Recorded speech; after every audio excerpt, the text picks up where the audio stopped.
Good morning. Good morning. Good morning. Good afternoon to me. Good afternoon to you. How's it going? It's going well. How you doing with those gloves on? Look at these gloves, baby. I'm shielded. Are you using a keyboard? What do you mean by using a keyboard? Like a external keyboard? Like a Yeah, both my keyboard. I have the same setup as you. I have my keyboard and my trackpad connected to my computer, but I mean the EMF coming out of those are is just not good for me. I think the solution is to not is to not be near it, not to put those gloves on. Oh my god. Well, I mean I'm working on a website so I can share information and connect with people, you know, in an efficient way. So I don't know. So far, I mean, even give them, being on a call with a person takes being on these devices. Although, with the FaceTimes and regular phone calls, I can keep the device away from me, so I don't have Yep. to touch it. But yeah, I mean, there's some communication that I'd like to communicate in a written way, so people can, absorb that communication while we're not talking live. So there's that. I used your website yesterday, For what? even though it's not live yet, but to order to get the link to the shower filter from HydroVib. I really only knew of the Berkey one. Yep. Did you order one? Let me see if I ordered it. It's in another window. I don't want to go to the other window and get distracted. Do you have one shower? Two, three. Three showers? Well, there's the one in the ADU downstairs. Okay, yeah, I'm saying the ones that are you using for your family. Yeah, I mean, pretty much just one, to be honest. The guest bathroom, I've Mhm. washed the dog in there a couple times. Well, there's the shower filter for the shower head, and then you may need a tub filter, which I use something else that I should actually add that link to that article. Is that the one that hangs? It's like a little hanger that goes underneath the tub. Yeah, it's a bowl. I get this one from Amazon. It is not very comprehensive in terms of its abilities to uh, clean water, but it's better than nothing. And I haven't seen from Berkey or Hydroviv an option for bathtub Hmm. filtration. So Okay. there's that. I mean, these gloves are working. I mean, how well they're working? Are they fully Faraday? I'm not sure, but I do feel a Put your, difference if I don't put your have them phone in on. there. Put your phone in there, and then have someone call it. Yeah, I mean, I should just get my device. I need to charge my measuring device to Soaks. see. Yeah, the Soaks device. It's not. By the way, this Soaks SOEKS device is not just for measuring EMF. It does have that feature. So that's for listeners. This is not what I would recommend in terms of getting a EMF meter, but it does that job too, and it measures particles in water and food, and it does something else. Forget, but it does give enough information, basic information, radiation. So good Dude, I enough. remember in San Francisco, we tested a glass of tap water and a glass of AquaTrue water, didn't we? Yeah, we did. Yeah, I put water in a bowl. That's when I was doing that measurement. Huh. I And the test, AquaTrue water was zero, right? Like 0 parts per million. which is true reverse osmosis. It's just removing all the particles out of the water. So reverse osmosis takes everything out of the water, leaving water with no particles, no good particles, bad particles. When I was testing Hydroviv water, so I think I did a test of my shower water in San Francisco before putting the Hydroviv shower filter, and it was about 72 parts per million. And then I did, or maybe more over 100. And then I did the test after installing the Hydroviv shower filter, and it came as 24. Meaning also those may have been, it's not reverse osmosis. It doesn't mean that those 24 parts per million are bad or toxins. So I think it does a pretty good job. And I think San Francisco water is not very clean from what I've seen and experienced, and the taste of the No. water there. um, No, it tastes like chlorine. It's got so much. I mean, it's going through those old shitty lead pipes from God knows mhm. how long ago, probably like the late 1800s. Yeah, It's old. There are a few things I want to talk to you about today, but I want to share with you something that is quite exciting. Let me just take this note here before I forget it. So, all right, here's a situation that happened in my household in the past couple days. Specifically, yesterday was the most illuminating. So on Monday afternoon, my wife tells me that all of a sudden she's like, I feel something coming on, like kind of not feeling good. Some sort of a cold, whatever, illness, sickness. And I told her, just we got elderberry, we got coated silver, we got all kinds of remedies to help slow down and defend, help the body defend itself and get back into harmony. And then she didn't get good sleep Sunday night. She felt that way Monday. She didn't get good sleep Monday. She felt pretty bad on Tuesday. She said like her head was throbbing. She was just feeling, congested. I could hear her breathing at night, just like having a hard time sleeping. And Tuesday, morning, which who knows how much sleep she got, if any. She was feeling pretty bad. She was just exhausted and not in the greatest mood. And I just could hear in her voice, right? I mean, something was going on. Now, um, my latest understanding of sickness and illness in general is that we have our energetical body, we have our physical body. Usually, from my understanding too of our physical body is a it's an end product of illumination from an energetical body, meaning things are happening on an energy level and then they become matter, right? Matter is a slower frequency than kind of that free energy that we can see with our eyes. And that's science from a lot of sources. There's some Dr. Joe Dispenza events for reference that show that women with breast cancer all have the same energetical patterns. And also they've seen that women that have the same energetical patterns that don't have breast cancer then get breast cancer. Meaning what they came to conclusion is that it happens first on an energetical level, and then as it slows down, it manifests in a physical form.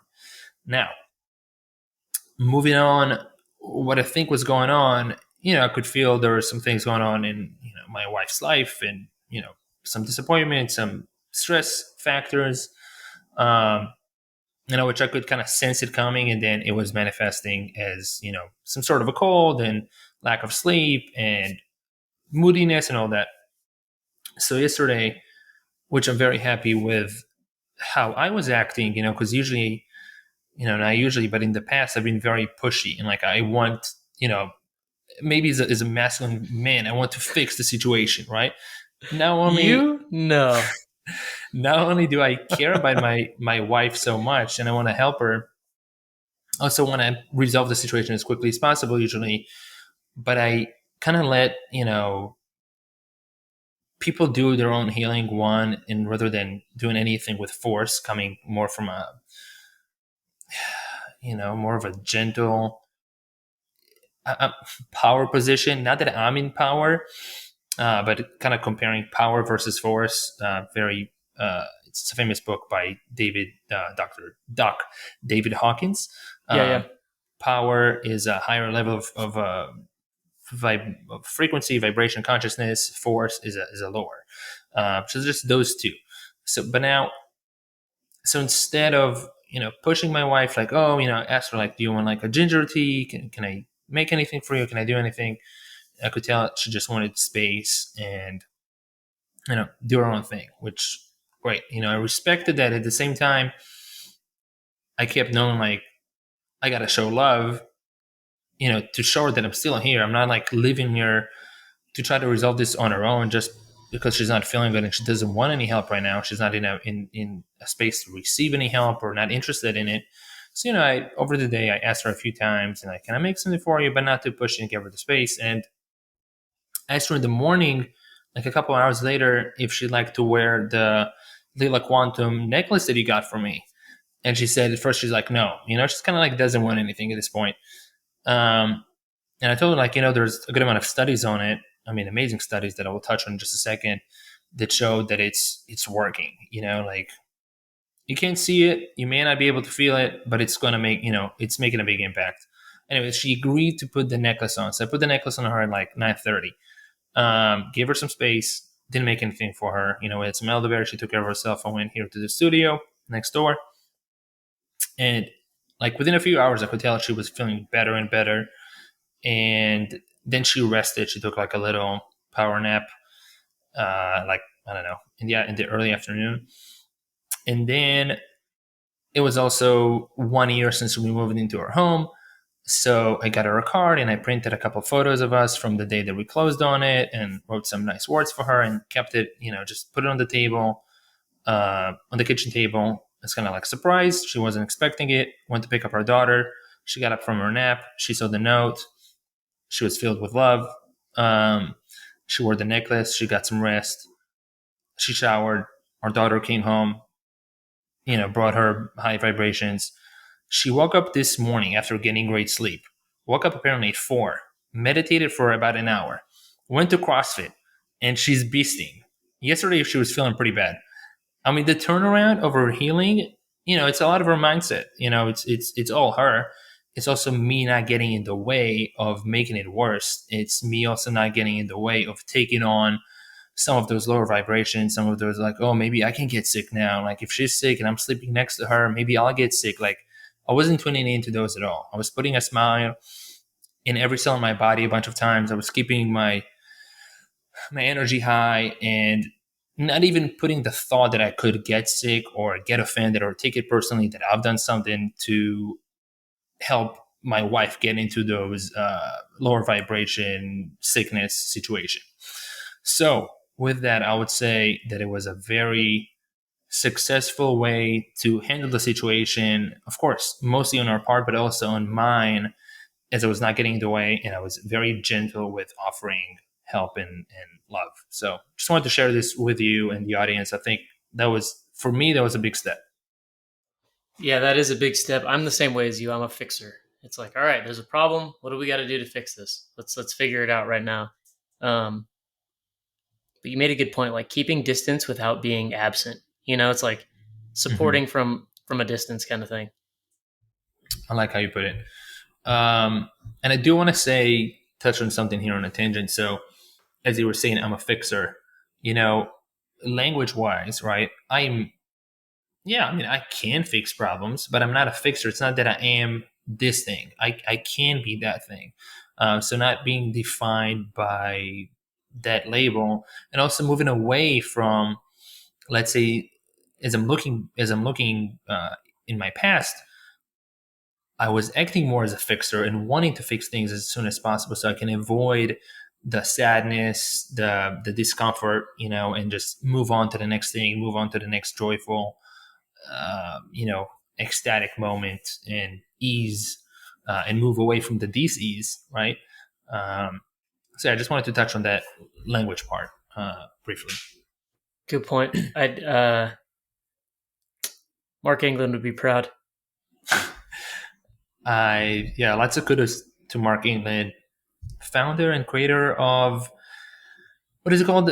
Core Language Upgrade. I Core think language upgrade. the name of the company is Procabulary. Vocabulary. Procabulary. Yep. Yeah. Yeah. Procabulary.com. Great course. I think it's only like either $200, $300, and it's, I mean, the ROI on that course, five It's minutes very per day, good. 21 days, amazing. Yeah, we did that a few years ago. Did we do that before or after we saw him in Bledsoe in North Carolina, South Carolina? Where were we? Yeah, we did it right after. It's about 4 years ago. I think it was summer of 2018. So it's it's we find our skills in implementing the you know his teachings over time, and now I was able to pick up on something subtle, such as saying I am this, which is not in his course per se, but my awareness of language and use of language has become much more sharpened. Yeah. Um, Dude, real quick before we move on, I wanted to, on the Leela front. So Hmm. yesterday you were telling me about, I think the founder was on Luke's show. You said He last week or was something? 3 weeks ago. I'm listening to the episode right now. I'm about halfway. Okay. Um, Uh, Amazing episode. I am most definitely getting their quantum block, which is a it's woo woo for sure, but there's a lot of studies on it. So for the people that are looking into this, what's super exciting, and I wanted to touch on this when I started talking about this, is that the Emoto Institute. This is an institute after Dr. Masaru Emoto, the one that has done um, photography of water molecules, or what are those water crystals, before and after gratitude and prayer, and rap music, and and classical music. And so the changes of water on a molecular uh, level before and after different vibrations. So they are that institute, the Emoto Institute, has never before endorsed a product nor sold a product that has to do with energy. Leela Quantum sends them the block just for testing. They test the block. Within 3 minutes, it changed the structure of water, of like, kind of depleted, abused, malformed water, to such a high level of consciousness and coherence that they were like, we got to sign a contract with you. 3 months later, they signed a contract. And now in Japan, this institute is selling the product, which is huge because there's all kinds of products out there, including the one that I mentioned in the last episode, FLFE.net, Focus Life Force Energy. mhm. And that's another one that is super mentioned by the founder of Leela Quantum, Philip, that it is a high level product. Turns out the newest Leela Quantum Infinity block is of a higher level of consciousness. That if you have the device, you would actually not need to use FLFE. It would just be like another signal you already have in a higher vibration. Caveat is, it's not necessarily it's not ideal to start with a high level of consciousness at first. You kind of want to ease into it, like anything else. And we talked about sunlight with the skin. You don't want to go to the hottest sun at like 2 p.m. if you haven't gotten any sun. So it's good to ease into it, and they have different devices of different consciousness levels, and they recommend different protocols. I'm definitely getting one of these devices. What I wanted to tell you is that, so it's this block that you could charge energetically a lot of types of physical items, but also send high vibration to people just by putting their picture in it. This is woo Yep. woo. But you could put supplements in there, water, food, the palms of your hand, your head, your feet. Um, Lots of great results. They have a Telegram group that is open for the public to join and kind of join the conversation and observe. Lots of people are super active there, and the stories that people are sharing and the techniques that have been using are absolutely amazing. Yeah. So, I mean, to explain what it is, it's basically like, imagine a box with no sides. It's essentially like two plates that are Hmm. held up by four pillars. And it's maybe Hmm. like, I don't know, 1 foot by 1 foot by 1 foot, roughly kind of cube, right? They have a travel one, which is 4 inch by 4 inch, 4 inch square. 8 inch square is the next one, and they have the 1 foot, the 12-inch square is a bigger size. So, and then I've heard a lot of people like Ben Greenfield, I know when he has parties at his house, said that he charges all the cocktails underneath it for a couple of minutes before he gives them to guests. Hmm. Um, yeah, I mean, I know Luke had mentioned that he was putting like his dog Cookie's photo underneath it when she was having some kind of like procedure done. It Hmm. is for sure wooey, and I was pretty bought in because I had bought these capsules prior to hearing about the Iwamoto Institute, but I know those guys are super legit. Their research is like very well documented and highly respected. And if they Hmm. endorse something, it's I was like, all right, fuck, at least I'm not totally crazy here.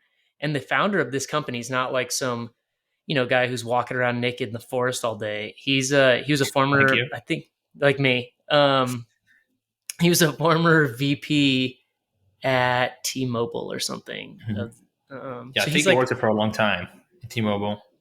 Yeah, so he was like in telecom. He was like in the EMF Hmm. business, essentially on the other side.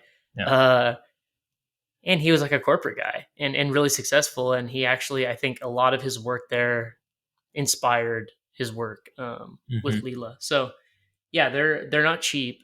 They're a couple $1,000, I think, right? I think it's so the travel one is $800. I think it's maybe 888, so almost $900, and then the other ones are $1,500, $1,600 Okay, each. So yeah, they're not cheap by any means. The necklace, I don't know what the cheapest price is for the necklace. I think they have a few options. I think they're like a Uh, couple $100 for the necklace. yeah, they have T-shirts. They have other like bracelets. Oh They have the yeah. cards. Those cards that you could just put in your pocket. It would harmonize EMF. It would just have a higher vibration. They charge them with certain also vibrations such as abundance, prosperity, healing. Lots of cool stuff. I think those cards are like I want to say they're about $100, maybe a bit less. I need to look on the website. Yeah. Um, they're doing really well. I mean, a lot of stuff on their website at the moment is sold out. Yeah. I reached out to their support to see when things are going to get back in stock. This just said very soon. We'll let you know. We'll keep you posted. I love when Um, people use that. I don't know if it's like a WooCommerce or a Shopify plugin, but you can get notified when something comes back in stock. mhm.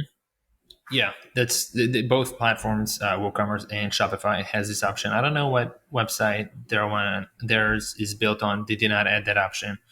I wonder for what reason. I mean, maybe they don't want to add it. Maybe they haven't done so yet because of logistics and whatnot. Hmm. Um, I have added myself on that note to notify me when the female optimization formula comes back in stock for the essential supplements for my wife, Mm-hmm. and I want to send one for my sister, and the same one for the her package on Heart and Soil. So those are the organ supplements. They have specific stuff for females that include, I think it's uterus and fallopian tubes, and um, you know, I forget what else, but seems to see the research behind it too, and the testimonials are bar none amazing and mind blowing. Is Saladino's back in stock? It's not. I'm on their notify me list, but also I check probably every 48 hours to see if it's Oh my back in god. stock. I will touch on that note that I have I have 17 products from Ancestral Supplements. 17. Did they make that many products? There are a few more that I don't have in my line. But I will say to those who think like, oh man, this is crazy. That's it's expensive. I don't take as many per day. I kind of like just go for different stuff, so I get a super well-rounded consumption of organ meats, and I eat less food. Uh, my sister-in-law was visiting us a couple weeks ago, and she was asking me like, "Do you just take supplements?" I'm like, "One, this is food. Two, no, but I would especially if the food options where I'm going to eat out or something are not fantastic. I will have a good amount of organ meats and then just a little bit of food at that place to help them absorb well and hold up. But I don't really need to eat that much. I think we were talking about this in the summer. I get a lot of sunlight. I'm pumped at it as is and get energy from community. Last Sunday, as you know, I hosted the first in-person event at my studio in here for cold immersion breathwork, which went fantastic and gave me a lot of uh, affirmation about the path that I'm on. And it reminds me, last episode we shared that you're going to a golf tournament. So why don't you share the results of your tournament with the listeners? Uh, my partner and I did win the tournament, which was very great. But I think more impressive for this particular audience is the fact that this was in. It was hot. It was like 92 degrees. We were playing at 3,000, 3,500 feet of elevation, so the sun was the real deal. Hmm. Um, there was two sort of paths out there. One, people were either getting completely barbecued, or two, people put on sunscreen and are just, digging a hole that they're going to have to bury themselves in 30 years kind of thing. Then there was option 3, which was yours truly, who obviously I didn't put on any sort of sunblock or anything like that, but I did get out early in the morning in the sun, and I Mm-hmm. got in the sauna every morning, which has the red light in it. Mm-hmm. And I was out in the sun because it was also, there's 150 people in this tournament, so it was like not a quick round. You're playing like, I mean, I'd be out there from essentially 7:30 or 8 in the morning until like 4 or 5 p.m. There's a Mm-hmm. little break between rounds too. Um, but I didn't get sunburnt at all. Um, damn, that's amazing. Yeah. Do you feel like you got a lot of vitamin D, a big Yeah. amount that can last you, let's say, for the next week? You can get less sun because you got so much vitamin D. Like the Yeah, I European do. people go in the summer and they get like a ton. Yeah, I think Thaddeus said you can almost stockpile it. Is that true? Mm-hmm. I Okay. think I'm not positive on that, but I think there's I think there's a good chance. Yeah, I think for sure this winter, when it becomes winter up in the Pacific Northwest again and the days aren't so long and it's not so. Fortunately, I'm like in the central part of Oregon where it's so sunny all the time. I don't have like the gloomy Pacific Northwest weather. But I think in the wintertime, I got to make it, I mean, a habit to go spend at least a couple weeks, few weeks down in South or Central America and just load up on vitamin D. Mm-hmm. Um, yeah, so that I thought that was pretty crazy though. That it's true that if you get morning sunlight and then and or kind of hack the system with the red light, that it does prepare you to handle like more extreme sunlight throughout the day. Granted, I'm Mm-hmm. also like I do pretty well in the sun as is, but I have gotten. I mean, I can get sunburnt if I go out in the sun. Just if I haven't been in the sun for a long time, then I just go lay in solar noon light. I can Mm-hmm. get like a little beat up from it. But yeah, I thought that was interesting. So I was like up early, extra early, making sure I got in the sauna, not only because it like loosens the body up and helps me warm up in the morning, but getting that red light, I'm like, all right, I'm gonna be good. I'll be good in the sun all day. I think what also happens is that when you get the red light in the evening, so you prepare your body in the morning by getting red light, and then you get the sun. But also, as the body's been absorbing a lot of the stronger sun and the bluer lights coming from the sun, in the end of the day, now the red light helps the cells that are kind of like, oh, that's a lot, kind of like digestion, like taking a big piece of of big chunks of steak into the stomach. So when you're taking the big chunks of sunlight and now you have the red light, it helps with circulation, it helps with energy production, it helps those cells process the sunlight that you've received during the hotter, more intense hours better. So you're getting that healing going on straight into the cells. So as you're recovering, you're recovering way faster and may not getting into kind of what looks like a burnt skin. Mm. You're repairing your cells before they even get to break down too much. They're kind of like, well, there's a That's lot of energy in here. I'm about to break down. You're like, no, no, no. Here you go. Here you go. You know.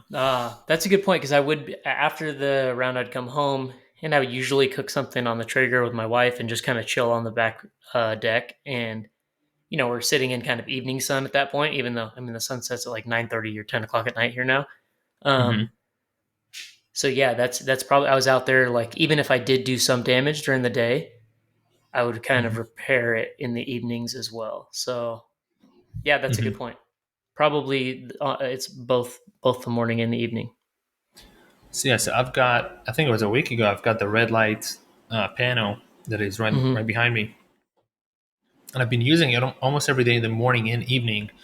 And what I've noticed recently, I do like a little bit of a longer session in the evening when I kind of. Here's what I've been doing in the evening. I finished working. I've been working a bit more intensely on the computer, doing mostly work on my website. And let's say that like at 9:15, I call it a day. I go to the red light. I stand on the grounding mat, and I get about a 20, maybe 20 to 25 minute session, like a bigger session. and I listen to some very chill music. Actually, music that I was introduced to at Baptiste Yoga in San Francisco, the studio that you introduced me to. I think it's called that album or play that's called Hymns of Spirit or something. Super chill, Okay. super nice. Um, This is on Spotify. yeah, I need to let me see actually what it's called. Um, this keyboard is not connected. Hold on. Yeah, Hymns of Spirit. Beautiful chorus. That's the Oh yeah, is yeah, yeah. that yeah, that's the artist. Anyway, so I put that on. It's super like relaxing and beautiful. And I've been just no phones. Last night I also was holding my bigger amethyst crystal, just a beautiful like super shiny amethyst crystal, and I look at it in the red light and just kind of connect with it and like, damn, this thing is alive. This thing is conscious. But anyways, I've been thinking about the people in my day and kind of reviewing it and sending gratitude to people and love and thinking about especially on Sunday when I was hosting the event at my place, I was thinking about the people that came here one by one and sending them gratitude, thinking about them, seeing them with a smile and all kinds of other things, kind of giving gratitude at the end of the day. And what I do towards the end of the session is I lean on the wall and I stretch my calves and I put my head straight into the red light. And I've been sleeping way more deeply. I think I get way deeper sleep now, which was what I was lacking on when I was measuring with the with the Aura Ring a few years ago. I was getting a good amount of REM sleep, and I know I get a good amount of REM sleep because I have lucid dreams most early mornings. But I've been getting much deeper sleep, and I think I ran into some information that the red light helps with creating more melatonin. So right as I'm Mm. done with the computer, I'm wearing my blue light blocking glasses, and I have my Flux, which is an app to dim the screen automatically. But still, we talked about eye strain and less blinking and all that, and the EMF. So I take a good amount of time. I'm grounding. I'm getting red light. I'm getting into a gratitude state. Give the dog a quick walk to finish the business, and walk in and make sure the temperature is pretty cold, and lay in bed, and within a few minutes I fall asleep, and I get deeper sleep, like significantly deeper sleep. Damn, that's great, dude. Yeah, I think those red lights are undervalued, and it's not like I think people don't just because it's not like you get in the sauna, you're really hot, you get in the cold plunge, you're really cold. It's like instant feedback. Hmm. You got to pay a little bit closer attention with the red lights. But yeah, having that thing in the sauna for me, I just like it because I can kill multiple birds with once. I mean, I'm literally in the sauna with the red light, and then I have the in the clear light they have the speakers, so I can put my Joe D meditations on in the morning too. And Hmm. having that extra volume where it's like you can feel the bass of it with all the binaural beats that play in the background. Hmm. It's it really magnifies that experience too. Yeah, that frequency is like getting into your cells more deeply. I think that's Mm-hmm. what's going on in there. That's super cool. Are there speakers coming from both sides? No, it's they're well, yeah, they are, but they're above. But didn't you say they had the vibration plate? I wonder if that's something I can add into my sauna.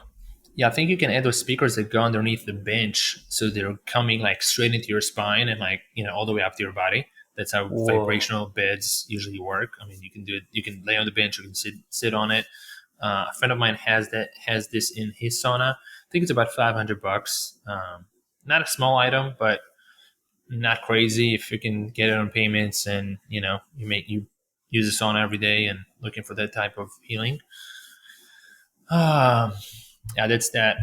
There's something else I wanted to talk to you about, which was illuminating to me recently as I've been meeting more people and more opportunities are kind of showing up at my door, um, showing up in my life as I'm doing more of the work that I feel called to do, and there are a good amount of opportunities.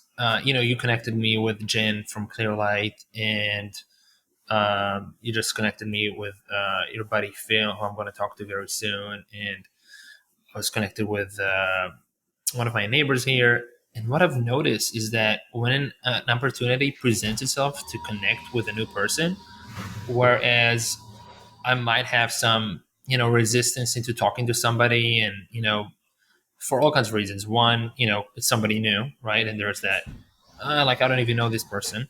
I don't know if I want to talk to them right now. Two, I have my to-do list, which means usually if I'm going to connect with somebody, it's the opportunity shows up. That means I'm going to have to push my, whatever's on my to-do list to later on and kind of, not be on the same schedule and meet the deadlines that I set for myself. And yeah, I mean, and then there's it's kind of that procrastination, like, oh, I mean, I can talk to the person later. But what I've noticed is that whether that new relationship and opportunity is in alignment for that time in my life or not, it's best when I act on it immediately and like set the time to talk to that person, whether connect with that person like same day or the day after or within a couple of days, usually leads to something really good, even if it means we're gonna collaborate or have some sort of synchronicity in the future. When I do it, it feels really good. The new connection feels really good, and also something beneficial comes out of it. So I've had very fruitful conversations with new people. I think like 3 or 4 people within a matter of like 3 days. I think, did I tell you about? No, I don't think I told you yesterday. I was talking to our dear friend David Green, and he did hair analysis for minerals and heavy metals. And I was Oh going, yeah, you told me. yeah, I was going with him over his results, and then I sent him. I did a test that is not with hair; it just goes on the palm of the hand with this measuring device using light. It's called the Oligo scan, and I've done that about a year ago, and I shared the results with him, and then he told me that seems that this technology is more accurate than the hair analysis, and um, it's much quicker. So you get the results within like 3 minutes. You have a report; it's on the spot, rather than sending the hair and waiting a few weeks for the lab to send you the results, and all kinds of other benefits in possible benefits of doing this with this device. Anyway, so I showed. I told him I've been thinking about getting this device so I can, bring it to people that I'm working with. And he told me that our mutual friend Stephen Klein, who he introduced me to, knows the founder of this in the United Steven knows States. everyone. Yeah, so I called Stephen. I'm like, you know what? I'm not going to waste any time. I didn't text even Stephen like, oh, are you available for a talk? I'm just like, I'm going to give him a call, even though it was time for me to make dinner. But I felt like I got to give him a call now, right? Because I've been very excited about this technology and I want to bring it in. I've been thinking about it for a few weeks. So I give Stephen a call, and I started talking to him about this, and within like 15 seconds, like, wait, hold on a second. And on the other line was the son of the guy of the founder, and then he puts us on a three-way call. I connect with that guy immediately. I called Steven to tell him about this, and I want to connect. The founder's son is on the call, who does business with his father. We connect immediately. All of this is happening within like 7-8 minutes. I'm still cooking dinner. So yeah, got the connection. He sent me the information today. I'm gonna get this device in here. And how amazing is that? I got the tip to talk to Steven. I got the sign from David Green, and then I called him, and it all happened. That person called him at the same exact time. Like, the universe was conspiring for that to happen, and because I took action, it happened very quickly. And I could have waited, and who knows what would happen. The momentum and the opportunity. I seized the moment. I did not procrastinate, and I made it happen in a very efficient way. So. Yeah, I think there's for sure something to be said for like, Gabby Reese always says go first. And the other there's like another like adage where it's like if it takes less than 2 minutes or 3 minutes, do it now, kind of a thing. Tim Um, Ferriss. Tim Ferriss said that. It takes less than 2 minutes to do it now. yeah, dude, I think that there's so much. Also, there's like the kind of momentum and inertia around certain things when you're thinking about them. Do them now. Mm-hmm. Um, like if you're excited about a book, just pick it up and read the fucking book now. Because if you put it on your list, you're not going to be excited to read it. Mm-hmm. In 6 months when you finally catch that point of your list, sort of thing. Same thing with a Mm-hmm. podcast. Like I'll abandon the podcast I'm listening to go to another one that I'm excited about. I kind of started to treat podcasts like books. I'm like, whatever. I don't have to finish every single one. I'll go to the next one if I want to. Mm-hmm. It happened Um, to me this morning. oh, really? A new friend that I connected with recommended a podcast and started listening to it. And I'm a few minutes in, I'm like, this is not speaking to me right now. And I went to the Luke story with the founder of Leela Quantum, and I'm just like, I'm fully in. This is what is calling me right now. Not to say Yep. that the other podcast is not beneficial for me and may not be in the future, but at the moment, this is what I'm being called to do and focus on. Yeah. And I just think like rolling with that momentum. If you have some idea and there's like, "All right, I'm just going to do it now. There's Hmm. something to be said for like staying on task and blah, blah, blah, blah, blah. And, everyone should have that little period of time where they're doing very distraction free work. And that's great. Um, but that's actually pretty inspiring because I have a couple of things that I'm thinking about now where I'm like, I should have just called that fucking guy right away and just kept rolling with the momentum. My brain was on that. Um, there's kind of more energy around it. Beautiful. What else is going on over there? Oh man, it's another beautiful day over here. The weather's been so nice. And in Bend, it's like there's so much outdoor stuff going on. I think we're gonna go float the river with friends on Friday. We did a big paddleboard session on Sunday up to Dillon Falls. Did your Um, did your wife stay on the board the whole time? she did. She got off for a little while. I was like, "You got to get in the water. It's not that cold." Hmm. Did she like So it? she had to pee. So that's what ended up really getting her in the water. You Did she can't enjoy, take a did she enjoy the temperature? Meaning, Oh yeah, it was fine. It wasn't that bad. I was like swimming around in it. hmm, Um, like 70 degrees. maybe like mid 60s. Wow, that's pretty good. That's pretty good, but also you're like sitting out in the sun on the paddleboard, you get pretty hot. It reminds me, so in my cold immersion event, the water was on 53, and You got to most step it people, up, bro. you mean sit on the temperature, but I brought a bunch of people that have never been into a cold plunge before, never done cold immersion. So I wanted to make sure that they are being introduced to this in a gradual way, which I think is a fantastic way. Kind of work on the basics and get colder. Um, I was very pleased to see that the Wim Hof breathing, you know, exercise before the cold immersion really helped people prepare for it. And as I was rehearsing to talk about the science and what's going on in both Wim Hof and why he likes to combine with the cold is that we are training by doing the Wim Hof breathing, hyperventilation breathing, and getting into the cold. We are training the our autonomic nervous system, or that automatic nervous system that has two facets to it. The sympathetic nervous system, fight or flight, right, which is useful if a tiger is chasing you or some danger or whatnot.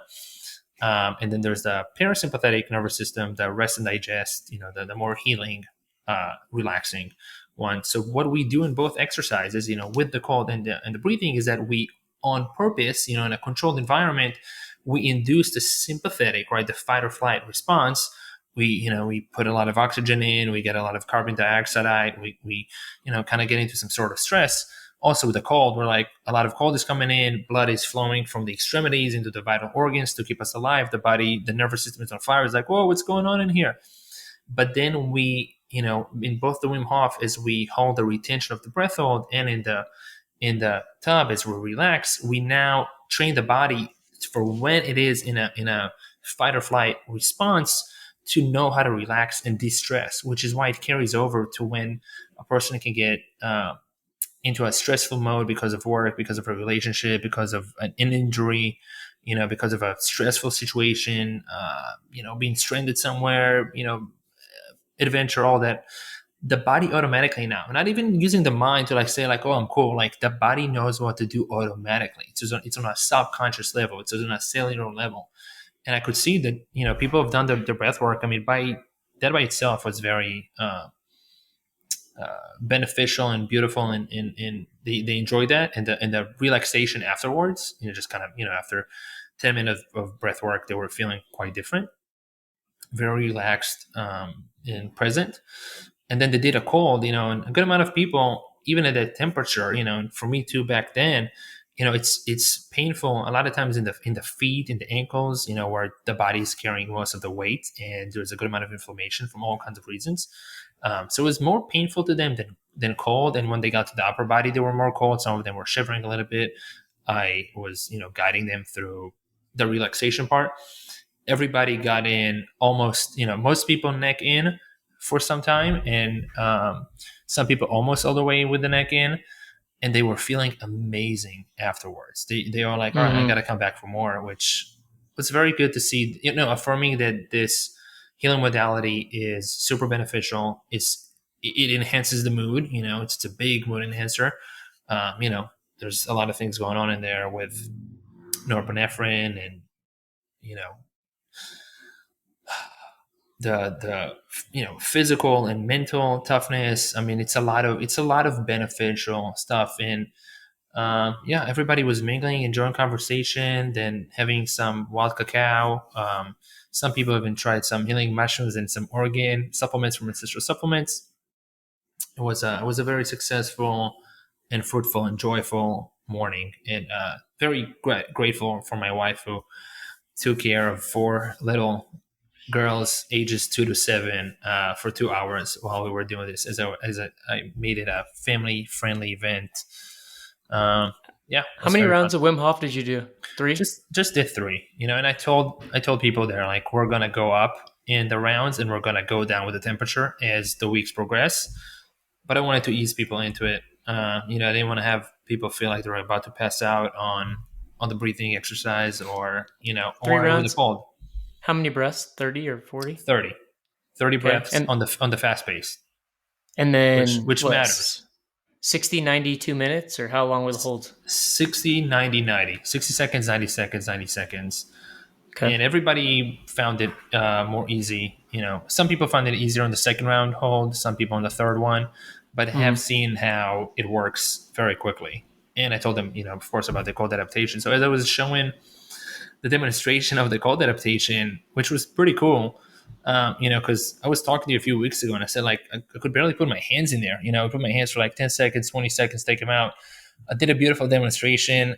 I'm not shivering at all. I'm getting in there, very quickly. I'm showing them like how to kind of ease into it.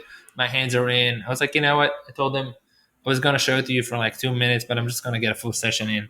Got a full session, super relaxed. The body adapted so much in a matter of, like, what is it, like 3 weeks today? So it was like 2.5 weeks then. Yeah, I mean, I'm getting into those temperatures pretty easily now. I'm going to drop it by like a few degrees so people can gradually also work with me towards the 39 degree. Is this the temperature that you work with? 39? 37. 37. Okay. But we only go 3 minutes. Mm-hmm. Um, It's enough. and I think the key for, I mean, at least according to Phil, who knows all the science way better than I do, but he just wants everyone, like, the gold standards to get like just to your chin to get the thyroid in. For sure. And the thing you can do that makes it way more intense is if right when you get in, if you dunk your head, like you get in and dunk your head right away, Mm. and then come, because you go into this one, holding your breath is like an oh shit kind of, you're Mm. underwater, and it's cold, and your head gets really cold. Mm-hmm. Um, and then you have to kind of calm yourself back down Yep. to because he does make a good point. It's like if you're calm in there, Mm-hmm. you're losing some of the stress. It's almost like an easy workout. So if you're feeling good, start moving your hands a little bit and getting them cold. Start wiggling your toes a little bit. Put your head under. Mm-hmm. Make it challenging. Like, it once you are feeling fine, because I get to that point all the time. Like right around 3 minutes, I'm like, I can go another 2 minutes. Mm-hmm. That's an indicator that I need to dunk again, or I need to just like Mm-hmm. keep myself in the fight, or exposing myself to a fight. Uh, One thing that one guy does in our group, who's an absolute monster, is he brings a snorkel. Oh my God. So his face is like head in the whole time. Yeah, I mean, he goes as long as he can. I did It's like amazing. 15 seconds with my head Mm-hmm. under, but Mm-hmm. bro, you feel like you get a brain freeze. Yeah, I mean, I think it's something people want to work up to. It Yeah, could, I assume could have some damage if kind of like with the sun, going too fast, yeah. too soon. That's amazing. So, do you feel like any water is going into your ears sometimes when you're dunking for that long, Uh, or no? yeah, it doesn't bother me. Like, no different than like swimming or anything else. I mean, humans have been fine getting in water. It's like I don't give a shit. Hmm. I don't notice it. Interesting. Yeah. So I That's the mean, least of my concerns under that water. I was telling people too that it's important to get all the way to the chin because the vagus nerve. The vagus nerve is where the money's at in terms of banking the most on the cold adaptation. Hmm. Once the vagus nerve has been cold, it starts producing all kinds of healthier hormones and such, and healing the body. It's which is in charge of the heart, the digestive tract. I think kidneys, liver. I mean, there's a lot of benefits in there. So yeah, I like to be like that. But usually I put my head only in the end. So I'm gonna start putting my head in the beginning. How do you dunk your head? Like, do you go on your knees first and you dunk your head and then you lay back, or I mean, it's No, pretty. If I put my I. head in, I may get some water out of the tub. Yeah. Oh, yeah. We did have to drain the tub a little bit because Mm, the more of you that gets in, it obviously displacement fills it up more. Um, but I usually I'll just like get in, slip in like my feet in first, kind of just like you would normally get into a bathtub, mm-hmm. and then I just sink all the way down. Like so, maybe my knees might come out of the water for a minute Gotcha. I gotcha. Okay, that's um, cool. to get under, and I'll usually plug my nose too because for some reason like that angle can really Mm-hmm. fill your nose up with water. Mm. Um, Even if you but don't take a breath, Yeah, I take I I guess take a so. big breath. Hold like usually I You get in hold. exhaling, Okay, yeah, and gotcha. then once I get in, and then I'll take a big inhale, go under, and Mm-hmm. hold down there as long as I can. And then when I come up, I try to exhale it super slow, like all Mm-hmm. right, like we're gonna get back in control here and not freak out. And then you want to go to that kind of you start to want to shiver a little bit, so you're wrestling with that for a little while. You do want to get into shiver mode, or you don't? I No, you don't. I don't. try to No. stay. Yeah, I'm trying to calm down. I mean, shivering's supposed to be really great for like burning fat. They say it burns more Mm-hmm. fat than like 100 times faster than anything. Um, Mm, interesting. but I'm trying to preserve as much body fat as I can at this point. Yeah, and you're training your nervous system to de-stress and get over, change from sympathetic to parasympathetic as quickly as possible, which I think carries over, big time to, future stressful events. And then, the more adapted you can do that. I mean, you go, it would be snowing in Bend and you'd be walking around in, tan through shorts with, sandals on and you'd be no problem because your body won't go into that shiver mode. It will actually heat up itself very quickly, automatically. And that's the beauty. To me, that's what I'm working towards.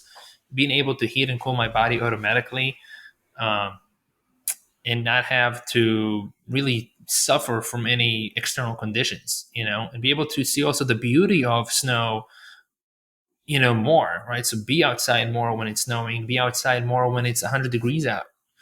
So Yeah, that is one of my goals with this type of training. just getting less like less. You're like a little more steadfast, a little more centered. It's like hot doesn't bother me that much, cold doesn't bother me that much. Assholes that cut me off don't bother me that much, even though that doesn't really happen here. You name it. Like you just Hmm. a little less susceptible to what's going on around you, a little more centered. Yeah. Um, One other thing I was thinking of, I don't know what brought this up in my mind. My buddy Ben, who I've been working with, who was actually in the strong coach with Mike for a while. I'm Hmm. not sure if he still is, but I've been doing like some body work with him, some FRC with him, and then he also does like some strength stuff. He was a former like CrossFit regionals athlete, big strong dude.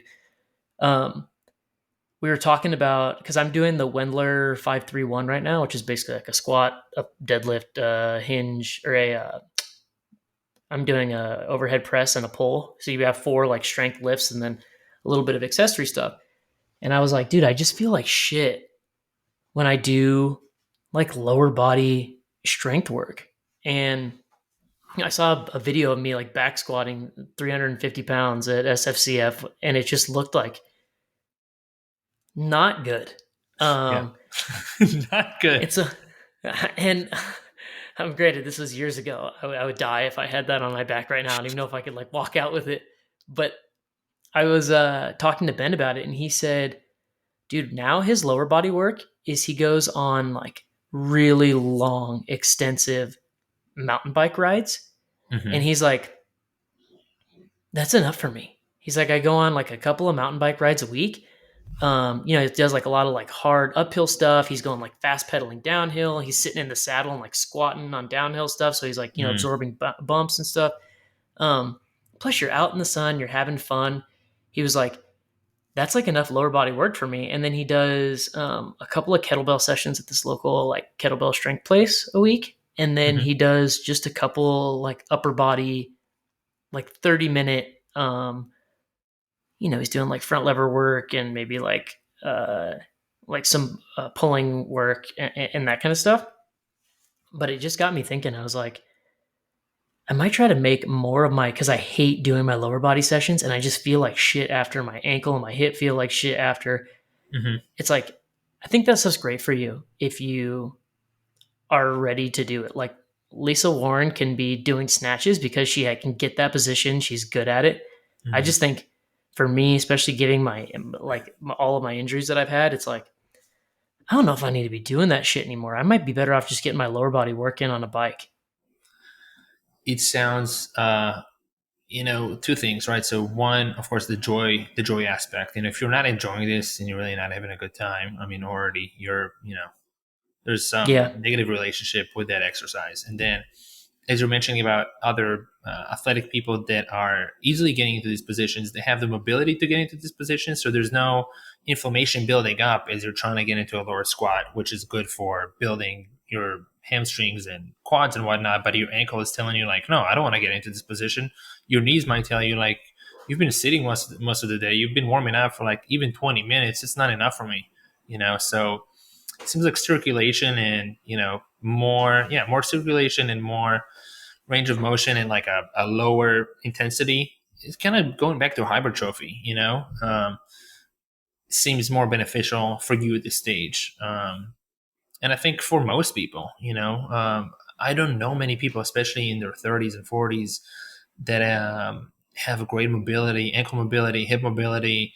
Even if they had that before, I mean, maintaining it in this modern environment is a challenge. It's work It's on its tough. own. Yeah.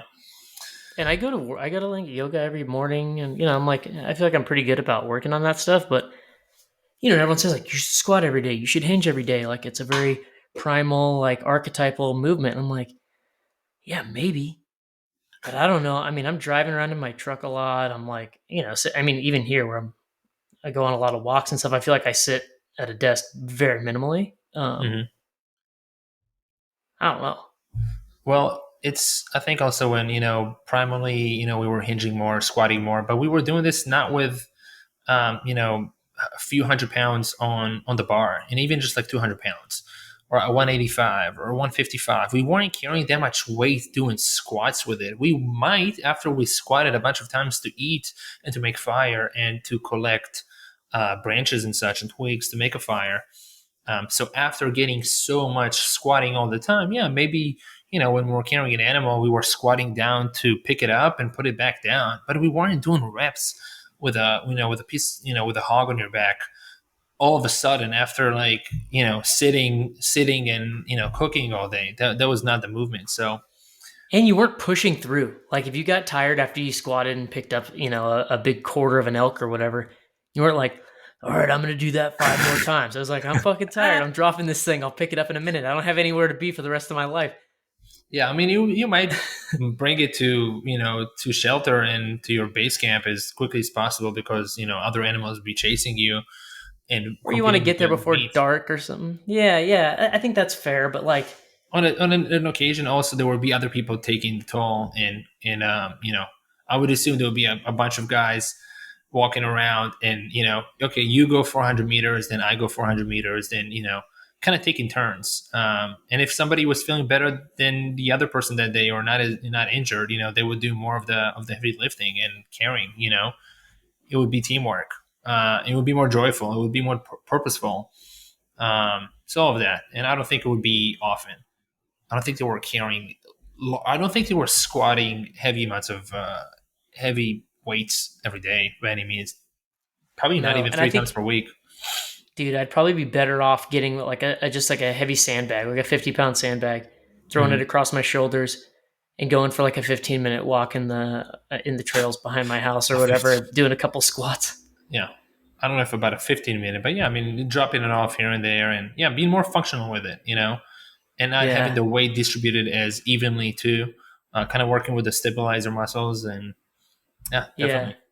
And the ground's all it's like rocky and not flat and stuff up the Hmm. trails, so it's Yeah, that might be better because I'm like dreading my lower body sessions all the time. there you have it. The answer is in the pudding. Yeah, but I also don't want to be just being a bitch, because there's that side of it too. Like, oh, I don't want to do it. Well, that's that comes a lot, as we know, from conditioning, societal conditioning, possibly fatherly conditioning of son, you better do this work because I've done it. Yeah, It's a different generation now where we are more cognizant of what's the net benefit of us pushing ourselves. Is this like, are we running away from work, or are we being gentle with our body so we can enjoy life more and avoid injuries that are then be like, oh, but I was able to do it, and I'm a macho man. yeah, that's true.